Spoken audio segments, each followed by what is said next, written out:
po, congrats kay Maestro 21 TV. Congrats! Siya pong pinanghalpon na Ghost Reactor.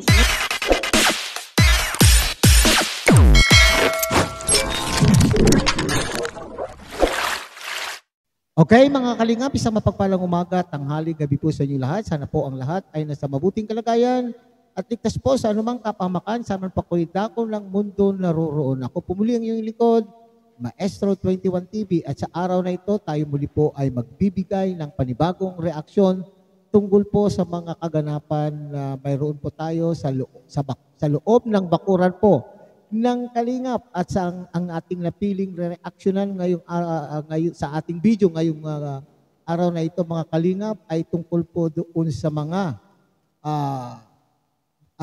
tungkol po sa baser na di umano ay talaga namang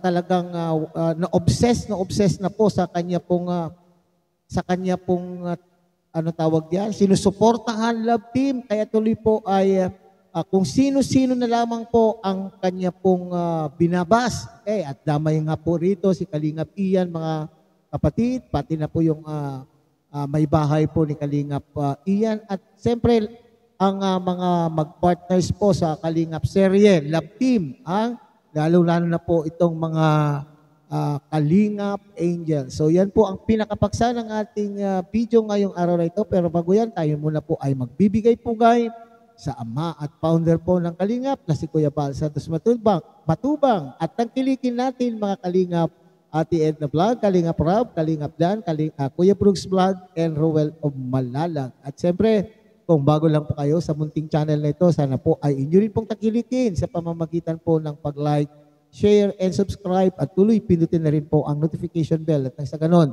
ay magsama-sama pa rin tayo sa susunod pa pong mga reaction videos na ating gagawin. Likewise, may galong shoutout po sa ating mga kasamahan po dyan sa Karepa, Kalingap Reactor Partners, sa pamumuno po yan ng aming Presidente Javier De Leon, aka Birador.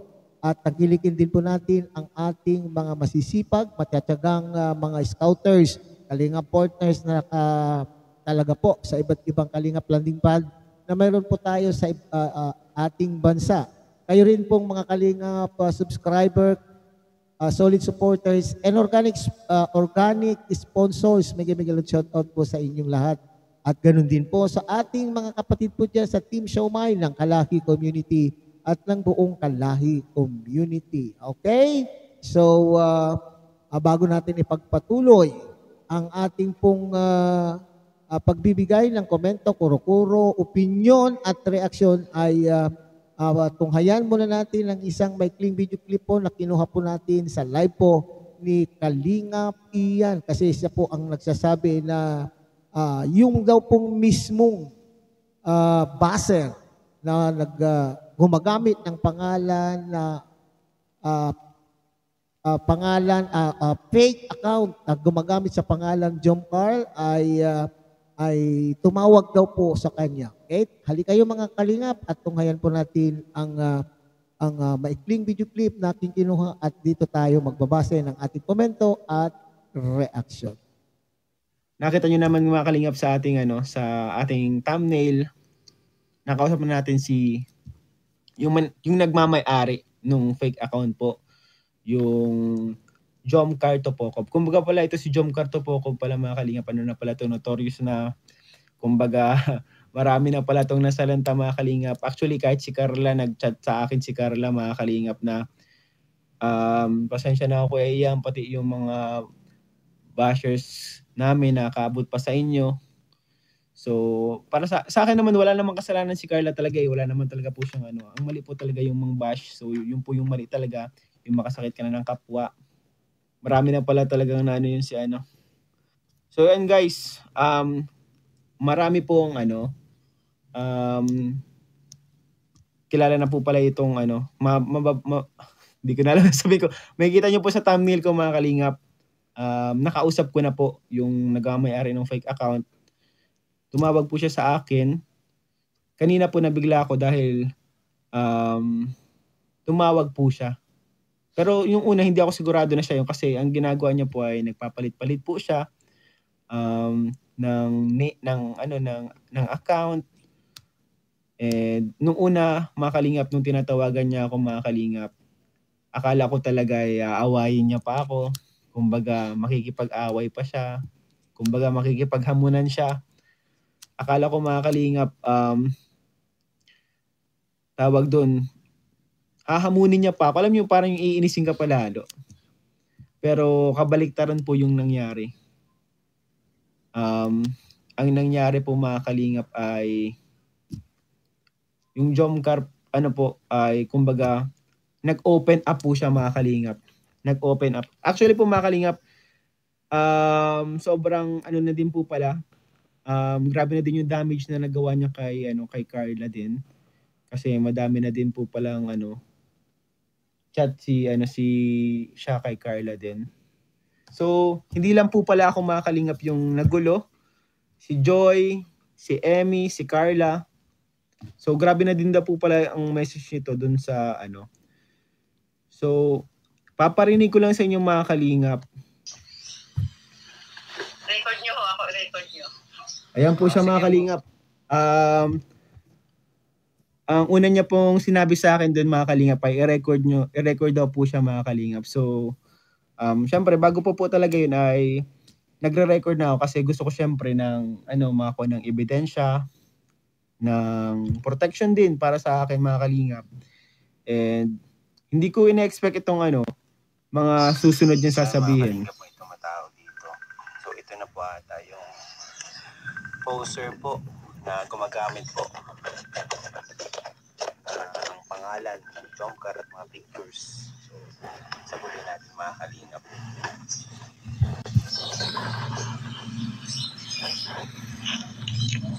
Hello po. Sino po sila? Record nyo ho, ako record nyo. Sige po. Ba't po naka-face mask kayo?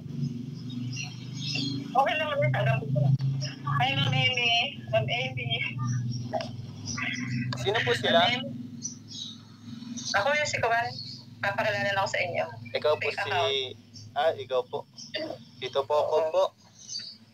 Ma'am Amy, sorry po. Hindi ko gusto. Hindi niyo po gusto ang alin po?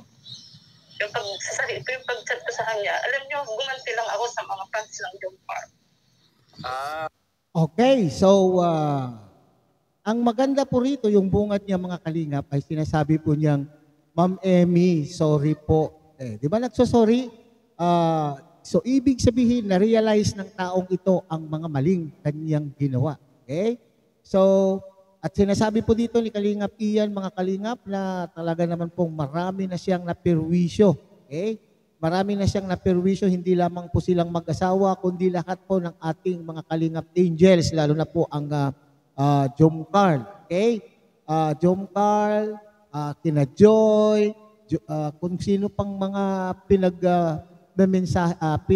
PPM niya, mini-message daw po ang ng taong ito. Okay? So talagang malakas ang loob po niya. Okay? So malakas ang loob po niyang mambas. Kaya ano kayang dahilan? Okay? Ano kaya po ang dahilan bakit po napakalakas ng loob ng taong itong mambwisit, mang-alaska sa ating mga kasamahang mga vlogger, kalingap partners, kung saan ay sa mga video po nila ay naroon. So ganito school po talaga. Alam po naman natin na ang layunin ng mga taong ito, mga kalingap, ay mang-alaskador. Okay? Mambwisit. Hanggang sa tayo po ay matriger, magalit din po tayo, at mainis din po tayo, mas lalo po silang nasisiyahan. Okay? Ito matatawag natin, this is a mental illness. Okay? Para sa akin, mga kalingap, pwede natin itong matawag na mental illness kasi kapag hapon po sila ay nambabas at nakikita po nila na yung binabas po nila ay naiinis o nabibwisit, lalo po silang nasisiyahan. Yan ang kaya nga naging sinabi ko, mga kalingap, na parang ito po ay isang mental illness. So ayun po, mga kalingap. Ang sabi niya po dito ay gumanti lang daw po siya sa mga fans ng Jomcar. sabi niya po dito sa akin, tawag doon, baka i-upload din po natin to pala mga kalingap, itong full usapan natin. So ngayon po mga kalingap, ipagla-live lang natin, ikikwento ko sa inyo kung ano yung mga napag-usapan namin. Overall, medyo okay naman po yung napag-usapan namin. And hinihiling ko lang talaga sana talagang sincere siya sa kanyang mga sinasabi ko. Nanonood ka naman po. Kung nanonood ka po, pangalan niya po ay Nori. So, sabihin ko na po ang pangalan niya ay Nori. Siya daw po si Nori. Hindi ko lang po alam kung yun po talaga yung tunay niyang pangalan. Shoutout sa JJ. So, hindi ko po alam kung yun po talaga yung tunay niyang pangalan. Pero sabi niya po sa akin, siya po si Nori. And dati daw po siyang fan ng Kalingap. Solid fan daw po siya ng Jomcar. As in, diehard fan daw po siya ng Jomcar. Okay, sinasabi dito mga kalingap, siya daw po ay umano lang sa mga Jomcar fans. Okay, gumanti. Ha? Pero dito, sinasabi naman po niya mga kalingap na dati daw pong Kalingap supporter, solid Jomcar supporter. Bakit kaya? Ano ang nangyari at bakit bumaliktad po ang pangyayari? Bumaliktad po siya sa kanya pong sinusuportahan o bakit siya po ay nang aalas ka na lamang, nang bibwisit? Ha? So sabi po niya, solid Kalingap supporter, Jomcar fanatic. Okay, tingnan natin mga Kalingap. Yes po yan, Nori na Maril, Nori, iba-iba po ang pangalan niya. Iba-iba po yung apelido niyang ginagamit. So, diehard fan po siya ng Jomcar. So, pinapanalangin niya daw po talaga ng Jomcar magkatuluyan hanggang sa ang nangyari po mga Kalingap ay dumating po yung issue ni Jomar at Joy. And which is very sure ako 100% na walang Joy and Jomar.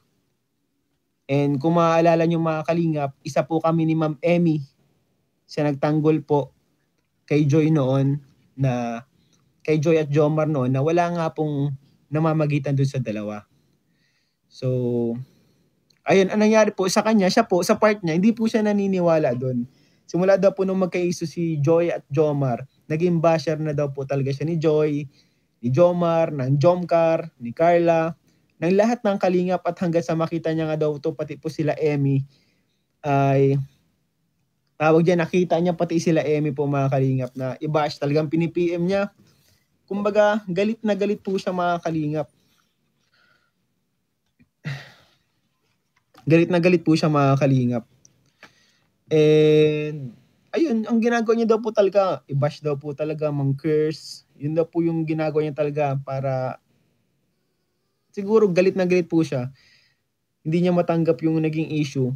So, ang masasabi ko lang po, hindi maganda na may nakita lang kayo na issue, hindi niyo naman po alam ang totoo, 100%. Hindi niyo naman po talaga alam kung ano nangyaring tunay dito, ay mag-a-assume na kayo ng mga bagay na ganun. So, ang nangyari po ay, tawag dyan, ayun, napaka-negative po.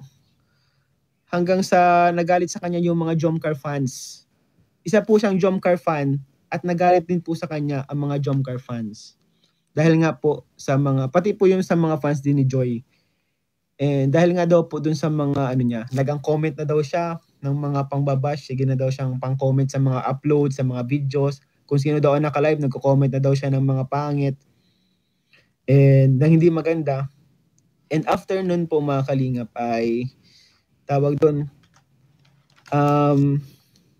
parang pinost siya. Pinost po daw siya, pati yung anak niya. Pinost daw siya, pati yung anak niya, ng tawag doon na ito, parang wala sa ayos tong mag-inang ito, basher ito. Tapos ang nangyari daw doon po mga Kalingap ay gumawa daw ng hindi maganda yung anak niya. Ng bagay na pagsisisihan yung anak niya, gumawa po ng hindi maganda para mawala siya sa mundo. Hindi ko lang po talaga alam mga Kalingap kung totoo po ito. Kung 100% totoo yung mga sinasabi niya sa akin. Pero ako guys, kahit alam ko na may porsyento na, kahit alam ko guys na may malaking porsyento na hindi totoo ang sinasabi niya sa akin, mas pinili ko mga Kalingap na maniwala mas pinili ko na pakinggan itong taong ito, si Ate Nori. Mas pinili ko po mga kalingap na intindihin siya. Dahil nga katulad nito nga, sa mga napabasa ko ngayon guys, sabi nyo nga baka may issue siya sa emotion niya, baka may issue siya sa kanyang, ano ba, mahirap sabihin kasi itong mga ganitong bagay, hindi ko rin kasi sigurado, baka may mga pinagdadaanan po siya. So, inintindi ko na lang siya mga kalingap. Alright, so yan ha. Okay, so sinasabi ay talaga naman pong numero unong fanatic po ng Jom Carl.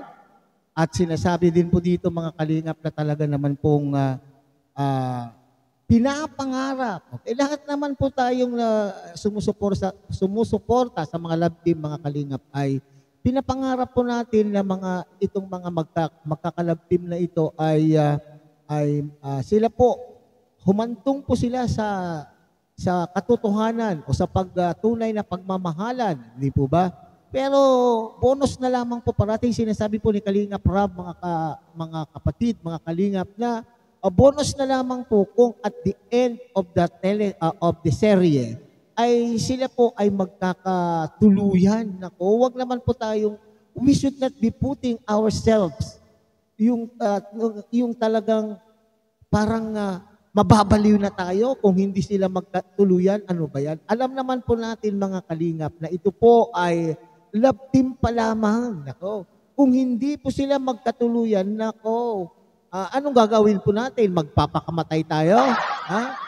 O magbuang-buang po tayo, mga kalingap. Nako, wag masyado tayong iilagay yung sarili po natin dito sa love team. Intindihin po ninyo na love team pa lamang po ito.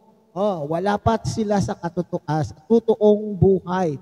Ito ay create ni Kalingap Rab upang ito ay pagkuhanan po ng sponsors, ng revenue, at matulungan po yung mga Kalingap Angels. Now, kaya pala, lumalabas na marami po tayong mga buzzers na nagkukomento sa mga live.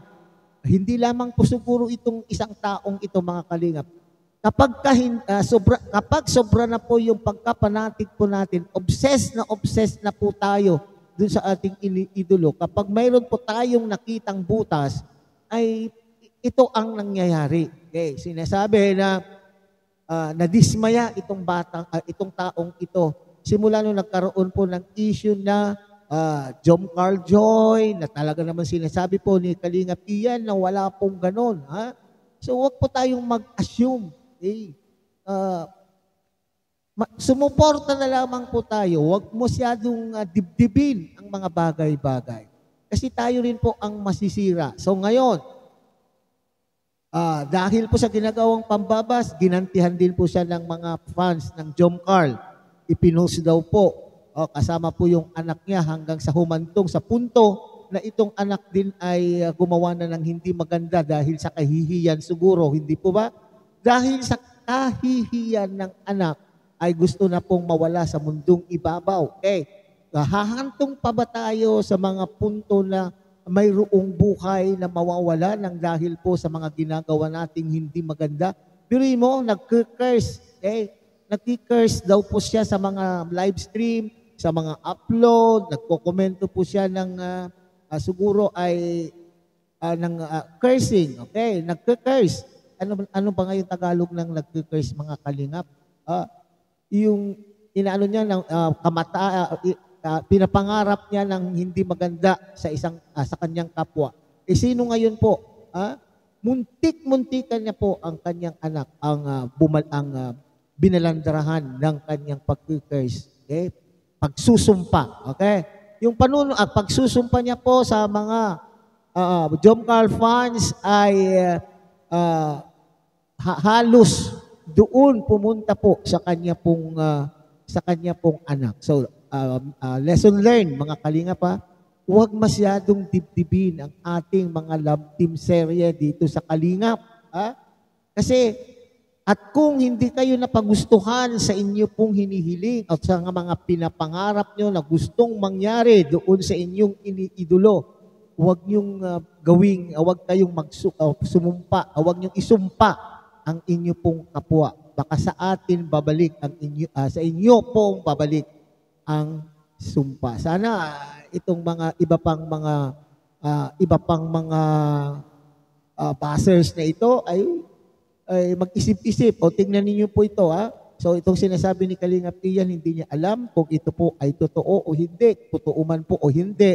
At least mayroon siyang naipakita po na resibo na nagpatotoo na may tao na ganito. Okay? So sana lang maayos po ninyo, huwag niyong dibdibin. Ako, kayo po ang masisira. Okay? So hanggang dito na lamang po tayo mga Kalingap. Uli, tangkilikin po natin Kuya Bal Santos Matubang, Ate Edna Vlog, Kalingap Rob, Kalingap Dan, Kuya Brooks Vlog, at Ruel of Malalag. At siyempre kung pinakikiusapan din po kayo ng inyong pong lingkod na sana po ay tangkilikin din po ang munting channel na ito para sa susunod pa pong mga reaction videos natin gagawin ay magsama-sama pa rin po tayo. Muli, mapagpalang umaga, tanghali, gabi po sa inyong lahat. Mabuhay po kayo and God bless everyone.